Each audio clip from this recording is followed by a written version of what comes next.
Pour notre périple de 3 semaines en Australie, c'est avec grande joie qu'Elodie, l'amie de Johanna, nous a rejoints. Dès son arrivée, nous sommes allés chercher Kiwi, notre gros van vert qui nous transportera tous les trois sur les routes d'Australie. Ce qui est sûr, c'est que nous ne passons pas inaperçus.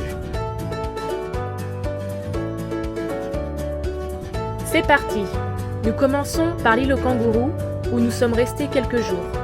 Comme vous vous en doutez, ceci étant une île, nous avons donc dû prendre le ferry. Nous avons embarqué le soir pour arriver dans la nuit sur l'île. Ce qui est vraiment intéressant, c'est que cette île regroupe un panel des animaux sauvages emblématiques d'Australie. Des koalas,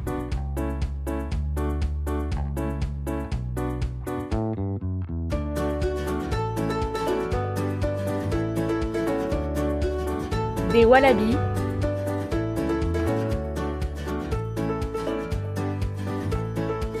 des wombats,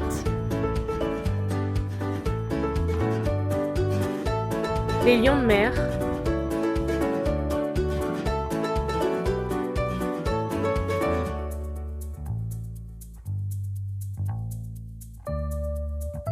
des serpents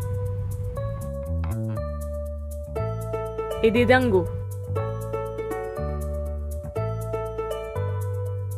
Après 3 jours sur l'île aux kangourous, nous retournons sur le continent afin de commencer notre périple sur la Great Ocean Road, la fameuse route longeant l'océan. Les paysages défilent tous aussi beaux et grandioses les uns que les autres.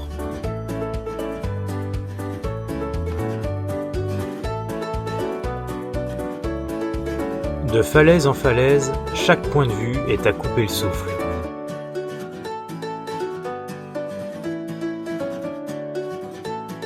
Ce n'est pas sans mal que nous arrivons dans la ville de Melbourne, où le moteur de notre van s'est tout simplement arrêté en plein milieu du trafic.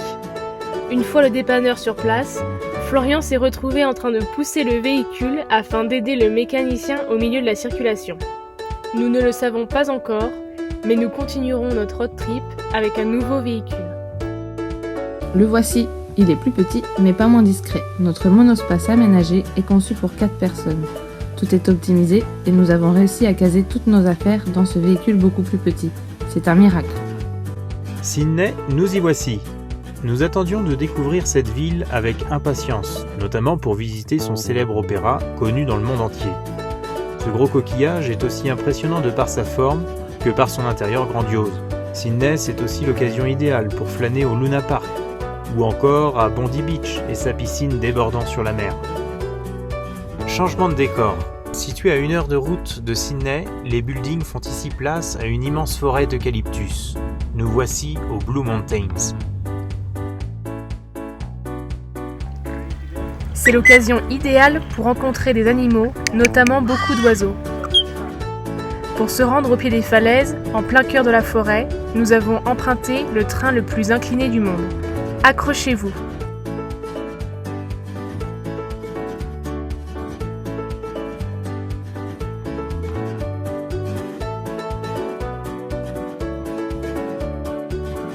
Avec moins de sensations fortes, mais tout aussi spectaculaires, nous avons également emprunté le funiculaire surplombant la vallée de Katoomba à 270 mètres.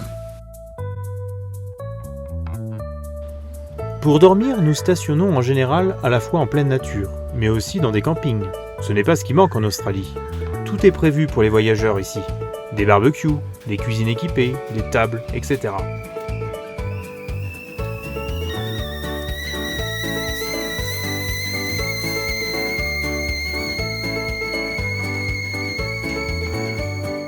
Notre coup de cœur restera sûrement la ville de Brisbane.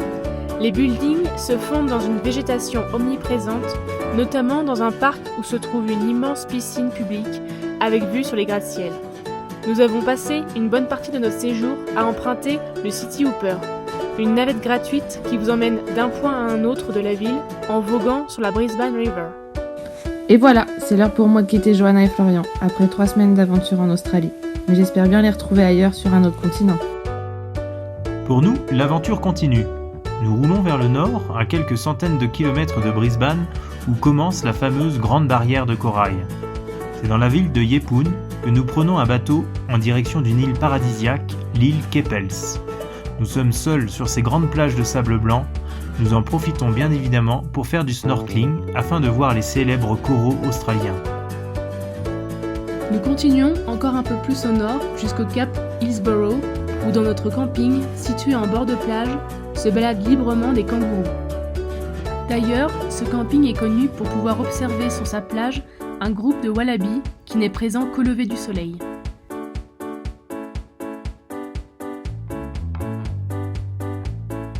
Il est temps pour nous de rebrousser chemin et de reprendre la route vers Brisbane afin de découvrir un autre continent, l'Amérique du Sud.